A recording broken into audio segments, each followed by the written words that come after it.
CJP cockroach Janata party அப்படிங்கிறத இந்த வார ஹாட் டாபிக். அதிகமான மக்களால் முணுமுணுக்கப்பட்டிருக்கக்கூடிய விஷயம். அதிகமான இளைஞர் பட்டாளங்கள்லாம் இதை பற்றி பேசிகிட்டு இருக்கக்கூடிய ஒரு விஷயமா இருக்குது. என்னது இந்த காக்ரோச் ஜனதா பார்ட்டி அப்படின்னா, உச்சநீதிமன்ற நீதிபதி ஒரு விஷயத்தை சொல்கிறாரு. போன வாரம் நடந்த ஒரு நிகழ்வில் நீதித்துறையை பற்றி அதிகமான அளவில் விமர்சனங்கள் இருக்குது. அந்த விமர்சனங்கள்லாம் இந்த மாதிரி சோஷியல் மீடியா பக்கங்களில் நிறைய நபர்கள் பரப்புகிறாங்க. அது ஒரு கேள்விக்குறியாக யார் இந்த மாதிரி பண்ணாங்கன்னா, இந்த வேலை இல்லாதவங்க தான் இதெல்லாம் பண்ணுறாங்க. இந்த சோஷியல் மீடியாவில் தேவையில்லாத பதிவுகளை போடுறவங்க, பதிவுகளை போட்டுட்டு இருக்கவங்க அவ்வளோ பேருமே வேலை இல்லாதவங்க, வேலையே இல்லாமல் இதை பண்ணிகிட்டு இருக்கவங்களுக்கு இவங்க கரப்பாம்பூச்சியை போன்றவங்க அப்படின்னு சொல்லிட்டு காக்ரோச் அப்படிங்கிற மாதிரி சொல்லிட்டார். காக்ரோச்சை போன்றவர்கள் அப்படின்னாரு. இதை ஒரு நபர் எடுத்துகிட்டு, அந்த நபர் அமெரிக்காவிலேருந்து ஒரு அக்கௌண்ட் ஓப்பன் பண்ணார். காக்ரோச் அப்படிங்கிற ஒரு வேர்டிங் எடுத்துகிட்டு, வேலை இல்லாதவங்களாம் சும்மாவா, நாங்கள்லாம் எங்களுடைய பவரை காட்டுறோங்கிற மாதிரி ஒரு விஷயத்தை ஆரம்பித்து ஒரு இன்ஸ்டாகிராம் அக்கௌண்ட் ஆரம்பிக்கிறாரு.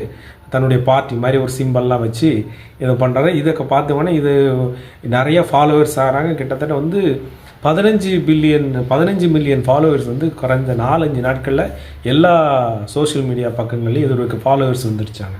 உடனே இங்கே உள்ள அரசியல்லாம் ஜென்சி புரட்சி வரப்போகுது, இந்தியாவில் மிகப்பெரிய ஒரு நேபாள் மாதிரி ஒரு புரட்சி ஏற்பட்டு நிறைய குறிப்பிட்ட ஒரு விஷயத்தை அவங்க சொல்கிறாங்க.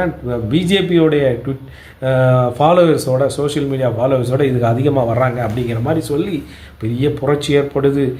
ஒரு ஜென்சி புரட்சி ஆரம்பிக்கிறதுக்கு காரணமாக இருக்கணும்னு நம்முடைய எதிர்க்கட்சி அரசியல் தலைகளான ராகுல் காந்தி, இங்கே கனிமொழி, ஏகப்பட்ட பேர் இதை பற்றி பேச ஆரம்பித்தாச்சு. அப்பா அம்மான்ட்டு ஒரு பெரிய அதிருப்தி அலை உருவாகுது அப்படிங்கிற மாதிரி. ஆனால் அதை உள்ளார்ந்து பார்க்கும்போது மத்திய அரசு பண்ணும் இல்லையா, இது யார் என்னன்னு பார்க்கும்போது பார்த்தா இதை ஒரு அமெரிக்க வாழ் இந்தியர் இதை ஆரம்பிச்சிருக்காரு. அவரை பின்புலத்தை ஆராய்ஞ்சு பார்த்தா அவர் நம்ம ஆம் ஆத்மி கட்சியில் நிறைய விஷயங்களை பண்ணிகிட்டு இருந்த ஒரு நபர் தான் இதை பண்ணியிருக்காரு. ஏற்கனவே நீங்கள் சமீப காலத்தில் ஒரு முக்கியமான ஒரு எம்பி கூட்டம் முழுக்க ஆம் ஆத்மியிலேருந்து பிஜேபிக்கு போய் ஜாயின் பண்ணாங்க.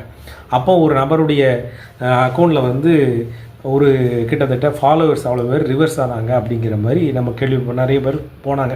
அவர் பிஜேபிக்கு பண்ணோன்னே அவருடைய ஃபாலோவர்ஸோட எண்ணிக்கை கிட்டத்தட்ட 10 லட்சம் பேர் கிட்ட குறைஞ்சாங்க மாதிரி, ஒரு 1.5 மில்லியன் ஃபாலோவர்ஸ் அவருக்கு கம்மியாகிட்டாங்க மாதிரி நியூஸ் எல்லாம் வந்தது. இதெல்லாம் காரணமாக வச்சு பார்க்கும்போது இந்த வேலை இல்லாத ஒரு விஷயத்தை தான் அவர் ஹைலைட் பண்ணியிருக்காரே தவிர, இது பெரிய உங்களை வேலை இல்லை, உங்களுக்கு ஒரு தூண்டுதல் வரணும் அப்படிங்கிற ஒரு விஷயத்துக்கு சொல்லியிருக்காரத இதை ஒரு விஷயமாக வச்சுட்டு அவங்க ஆரம்பித்ததுக்கு இவ்வளோ பேர் ஃபாலோ பண்ணுறாங்கன்னா, இத்தனை பேர் வேலை இல்லாமல் இருக்காங்கன்னு அர்த்தம். அதுதான் உண்மையான, இத்தனை பேர் இருக்காங்கன்னா இத்தனை பேர் வேலை இல்லாமல் இருக்காங்க அப்படிங்கிறது ஒரு அர்த்தம் இருந்தாலும், முழுக்க ஆராய்ஞ்சு பார்த்தா இந்த ஃபாலோவர்ஸ்லாம் இங்கே உள்ளவங்களா அப்படின்னு பார்க்கும்போது பார்த்தா அவ்வளோ பேரும் ஃபேக் ஃபாலோவர்ஸாக உருவாக்கியிருக்காங்க. அவ்வளோவுமே பாகிஸ்தான், நம்மளுடைய அந்நிய நாடுகளான பாகிஸ்தான், முக்கியமாக பாகிஸ்தான், பங்களாதேஷ், துருக்கி மற்றும் இதரமான இந்தியாவுக்கு எதிராக உள்ள நாடுகள், இந்தியாவுக்கு எதிரான மனோநிலை கொண்ட நாடுகளில் நிறைய ஃபாலோவர்ஸ் இதில் இருக்காங்க. இவங்கெல்லாம் இதை பண்ணி இதை இந்தியாவை ஒரு மாற்றம் உண்டு பண்ணதுக்கு என்ன மாதிரி பண்ணுறாங்க. ஒரு ஸ்டடி கவர்மெண்ட் இருக்குது, 15 வருஷமாக 12 வருஷத்துக்கு மேலே ஒரு ஸ்டடி கவர்மெண்ட் போயிட்டுருக்கு. இதனால் யாருக்கு மிகப்பெரிய நஷ்டம்னா பாகிஸ்தானுக்கு தான். மிகப்பெரிய அளவில் எந்த விதமான பிரச்சனைகளையும் பண்ண முடியல. நம்மளுடைய இந்தியாவுடைய பொருளாதாரத்தை உறிஞ்சி தான் இன்றைக்கி பாகிஸ்தான் நிறைய விஷயங்களில் வளர்ந்துட்டு இருந்தாங்க. கள்ள நோட்டிலேருந்து ஏகப்பட்ட இதிலேருந்து அப்படிங்கிற இந்த காஷ்மீரை வச்சுட்டு, காஷ்மீரை ஒரு பகடக்காயை வச்சுட்டு பண்ணிகிட்டு இருந்ததெல்லாம் பண்ண முடியாத காரணத்தில் மற்ற பங்களாதேஷ் இன்றைக்கி புதுசாக ஒரு பிரச்சனையை உண்டு பண்ணி அவங்களும் ஒரு பிரச்சனையோடு இருக்கிறாங்க. அப்போ இந்தியாவில் உள்ள ஸ்திரத்தன்மையை குறைக்கணுங்கிற ஒரு விஷயத்தில் இருக்கக்கூடிய நாடுகளுடைய ஃபாலோவர்ஸ் அவர்கள் வந்திருக்காங்க. இதுதான் இதில் நடந்திருக்கே தவிர, ஒரு ஜென்சி புரட்சி வந்துருச்சு, இவ்வளோ பெரிய ஃபாலோவர்ஸ் வந்துட்டாங்கன்னா, ஒரு மிகப்பெரிய நடிகர்கள் எல்லாருக்கும் கிட்டத்தட்ட மியா கலீஃபான்னு ஒரு ஆக்டர்ஸ், அவங்களுடைய ஃபாலோவர்ஸ் கிட்டத்தட்ட இதோட தாண்டி எல்லா கட்சியோட கூடுதலாக இருக்குது. அதுக்குன்னு அவங்கள அரசியல் இருக்குமா, அது ஃபாலோவர்ஸ் அப்படிங்கிறது ஒரு அமைப்பு ரீதியாக வரக்கூடிய ஃபாலோவர்ஸை தவிர, இதுக்கும் ஒரு புரட்சி ஏற்படுவதற்கும் முழுமையாக சம்மந்தம் இது முழுக்க கிரியேட் பண்ண விஷயமே தவிர உண்மையான விஷயம் கிடையாது அப்படிங்கிறது இந்த சோஷியல் மீடியா பக்கங்களை எல்லாத்தையுமே ஹேண்டில் பண்ணுறவங்களாம் வாட்ச் பண்ணி தடை பண்ணிகிட்டு இருக்காங்க அப்படிங்கிறது எல்லாருக்கும் இன்றைக்கி நியூஸ் வந்திருக்குது.